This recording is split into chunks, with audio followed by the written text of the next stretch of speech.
Don't forget to subscribe on the YouTube channel at Justin Fatica or at Your Amazing HN. Make sure to follow on all social media platforms. Don't forget, hey, did you forget? Don't forget to subscribe. We need you a part of this amazing nation to change the world in dynamic ways. Really excited to talk to you about winning it all. If you don't know, I've been coaching basketball and I talk about winning a lot. Winning is important. It's not the most important thing. The most important thing is making a difference in people's lives. But we need to win in our life. We need to win in our job, in our family. We need to win. Why do we need to win? We need to win because people listen to winners.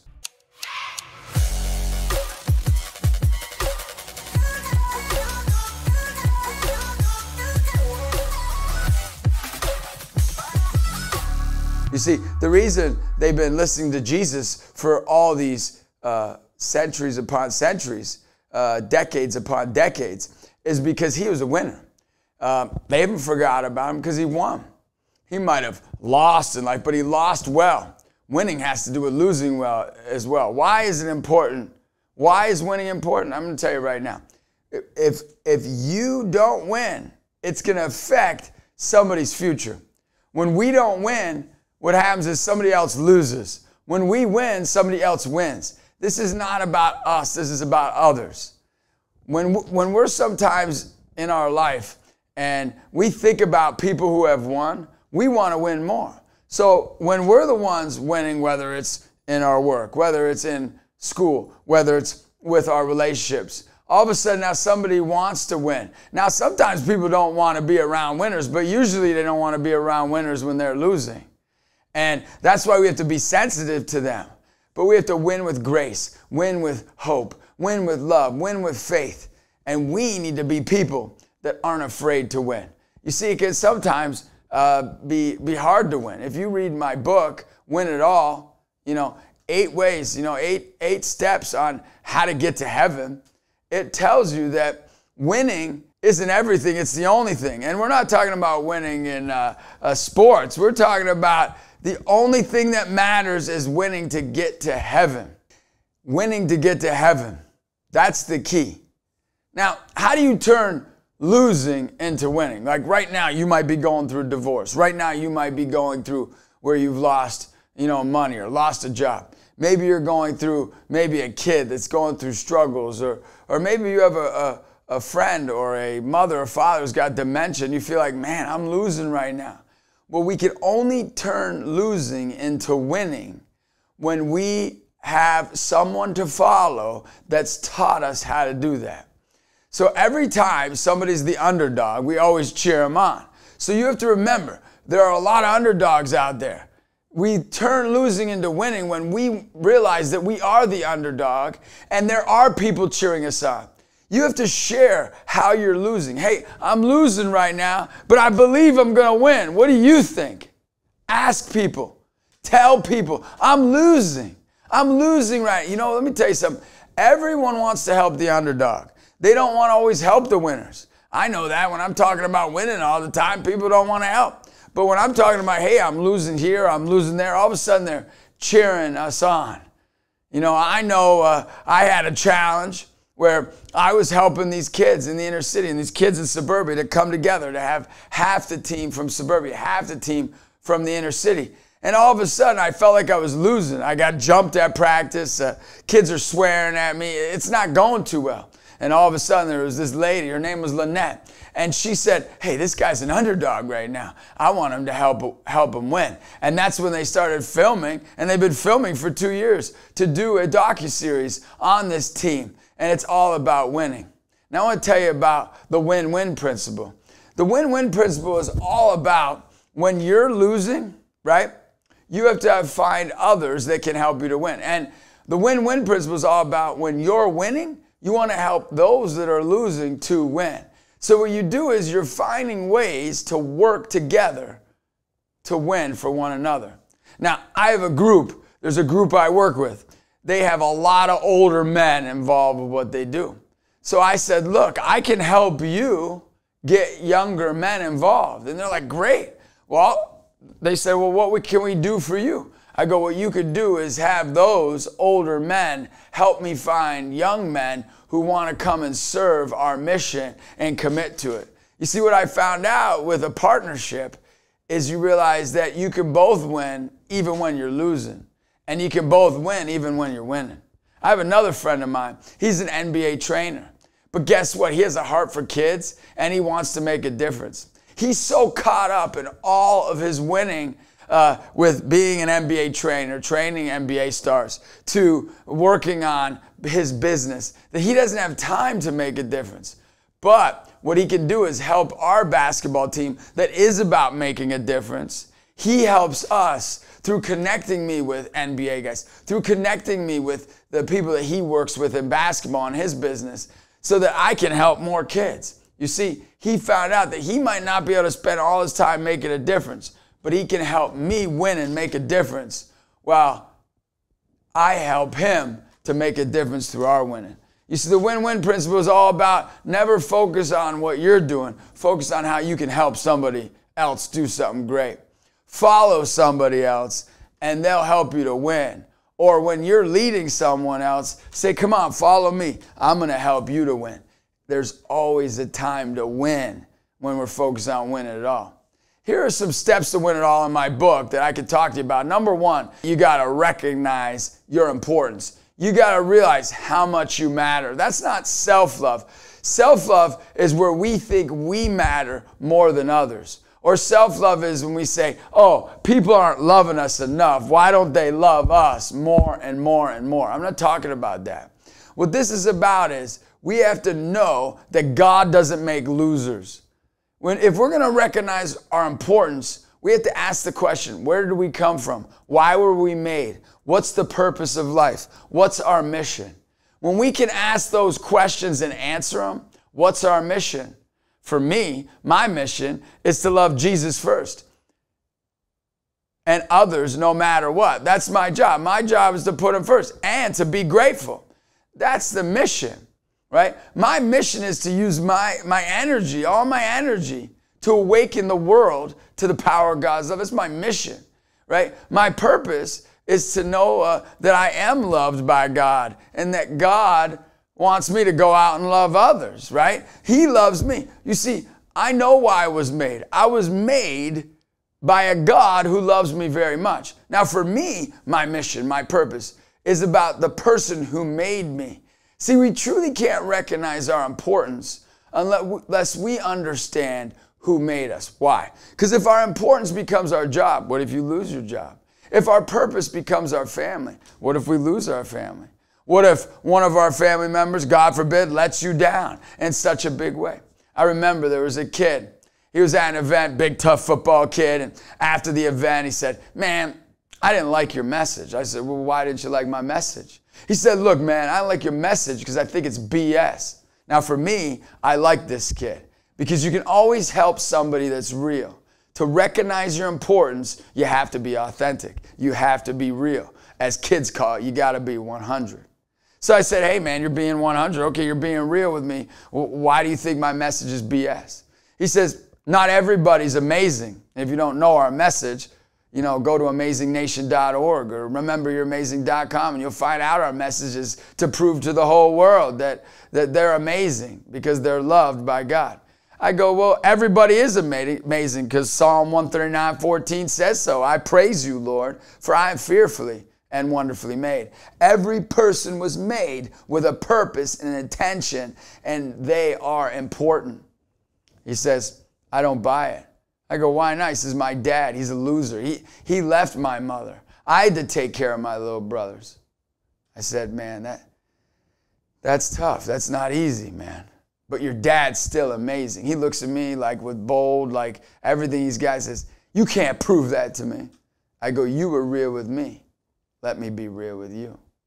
He looks up to me and says, you don't know what my dad did to me and my mom.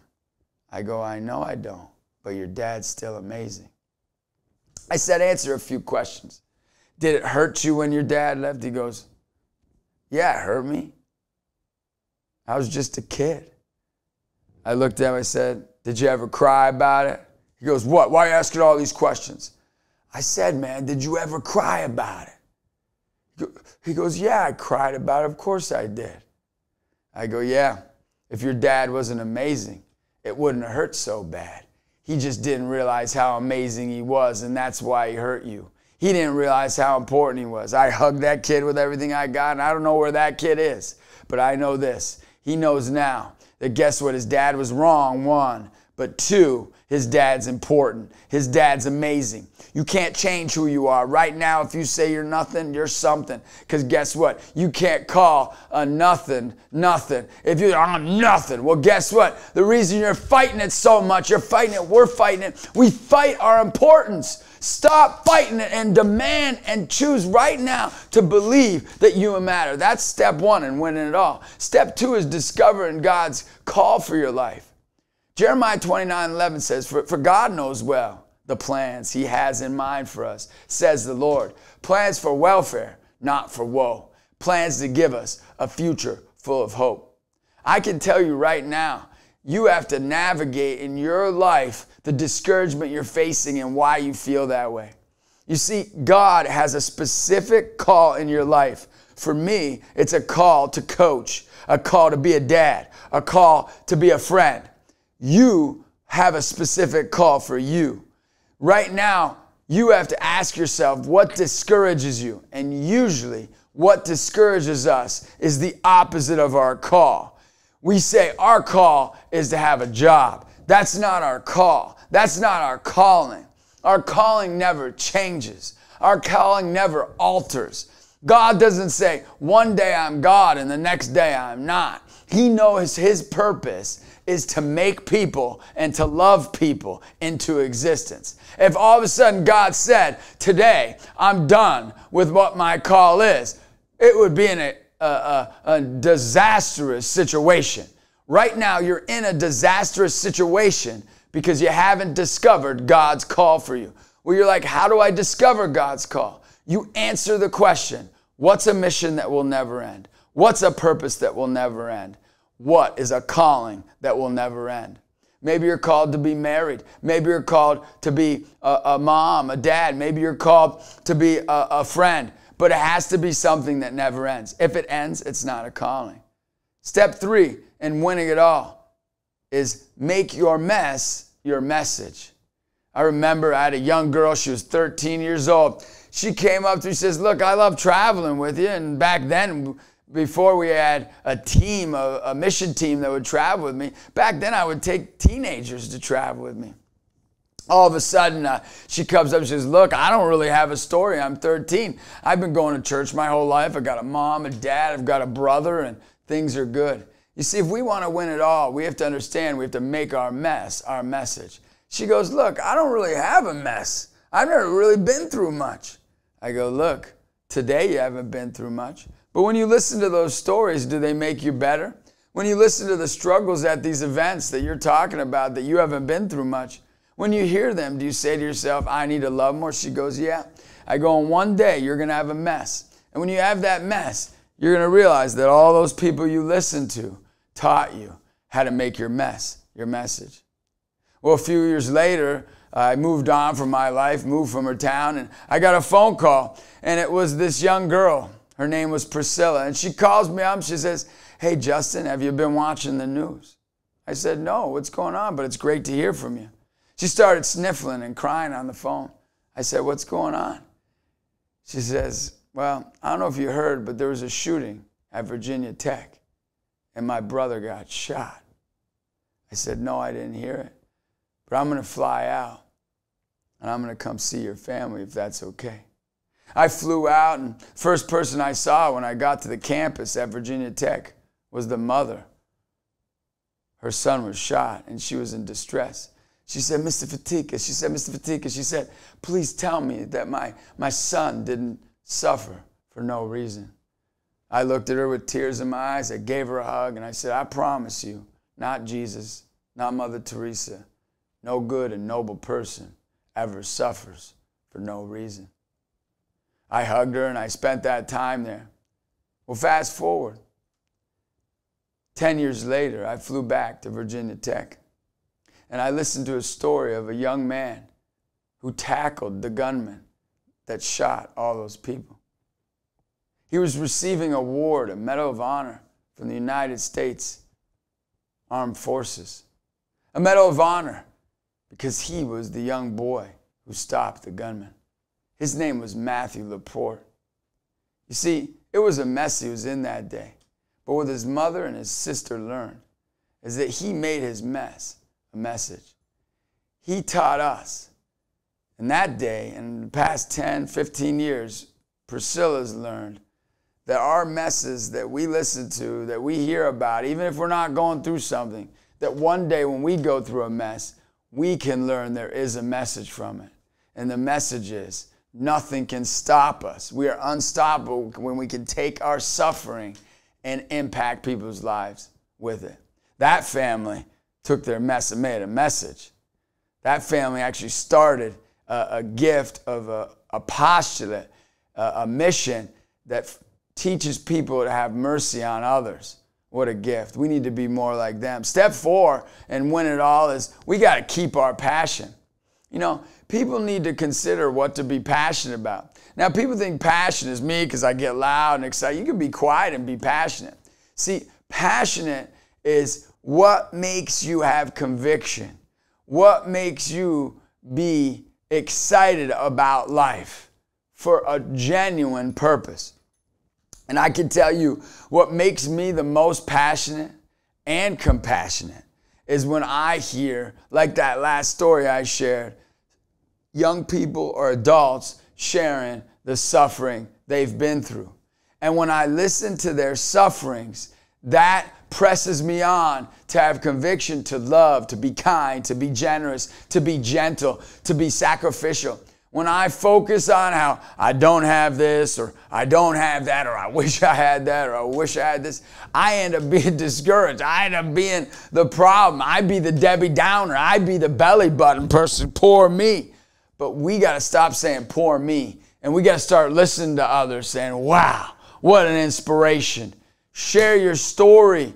It'll impact somebody's life. I can tell you that for sure. Step number 5 is we have to remain fearless.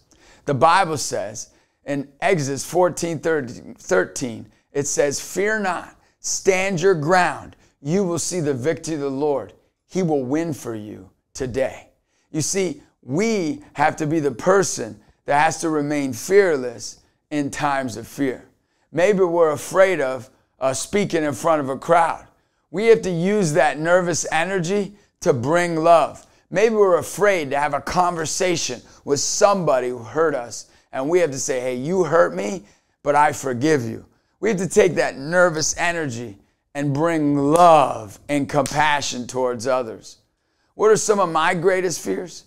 Some of my greatest fears are when my son or my daughter is hurt and I can't do anything about it. I have to put them in the hands of God, and what gets me through that is praying for them.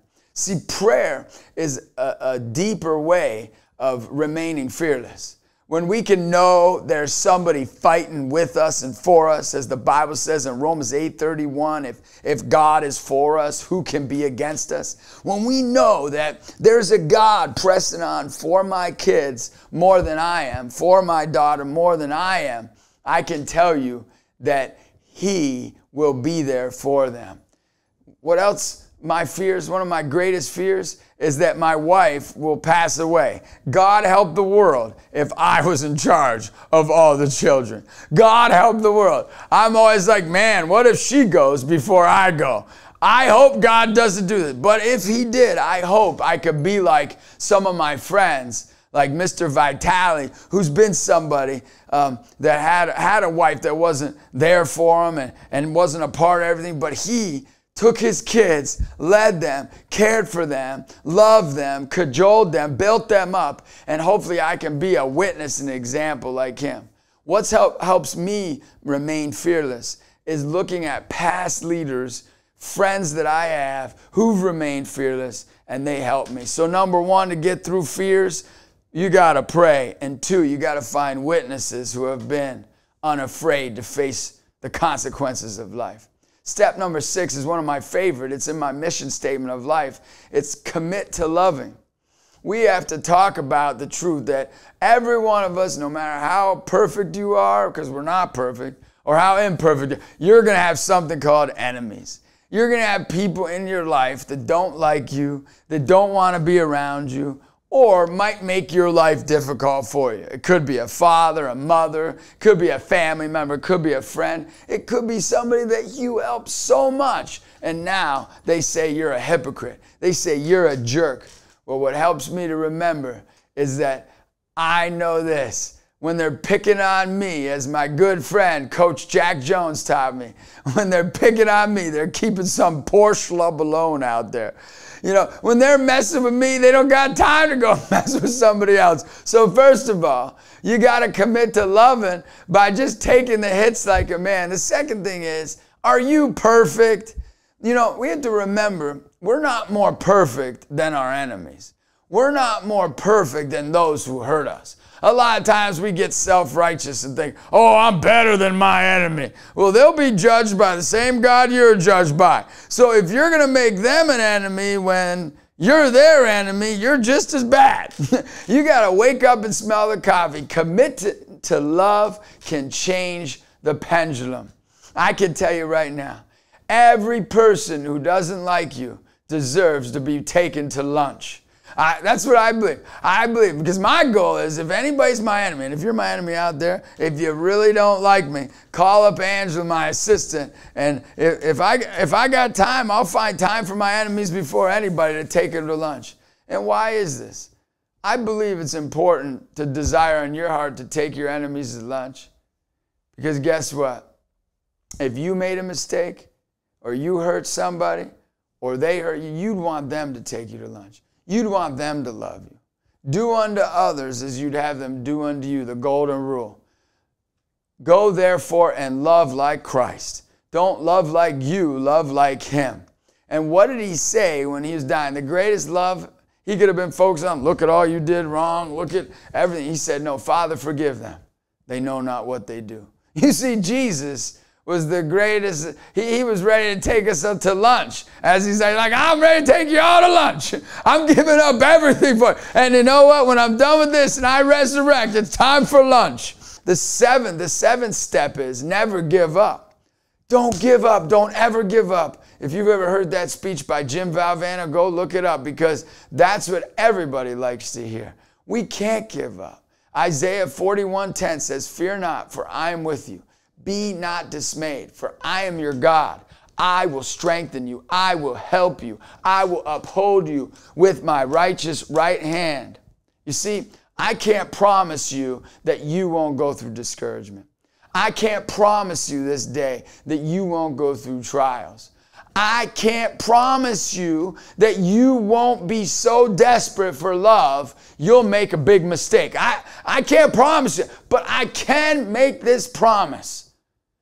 God proved that he loved you. I can make this promise to you, that no trial comes to you but what is human. God is faithful, and he will not try us beyond our strength, but he will provide a way out of our trials so we can bear it. That's the message that says, don't give up. Don't ever give up. There's a purpose for you, and that's why we can't stop the mission of doing what's important, to give it all we got, to love and be loved for others. Now, I got my final step, and I know I'm probably wearing you out. I'm excited about them because, you know what? I'm excited about you being a person that's going to win. The last step that I want to share with you that's in my book, Win It All, is live every day as if it was your last. I always think about that. If it was my last day on this earth, would I want to be cranky? If it was my last day on this earth, would I want to hurt somebody? Just the other day, my friend was in the hospital. He's 84 years old, and he's in the hospital. And, he ended up going to lunch with me. 84 years old, having heart problems, has to put a stent in his body. He has to get his gallbladder taken out. 84 years old. And what is he doing when we go out to lunch? Living every day of his as if it was his last. Because he's encouraging me. Then all of a sudden I go home and did I send this guy an email? No, he sent me an email. He sent me an email saying, thanks for going to lunch with me. If you come to California, make sure to visit me. You see, what he realizes is every moment is a special occasion. I can tell you I had a good friend. You might know the Traeger grills. He actually was the inventor and founder of the Traeger grills. His name was Coach Randy Traeger. Right before he died, he didn't know he was going to die, but right before he died, I just happened to be asked by him to do an event in Oregon. I go out to the event, and the day he passed away, he had me speaking to kids. I was on his deathbed, and he said to me, I can't believe you're here. Isn't this great?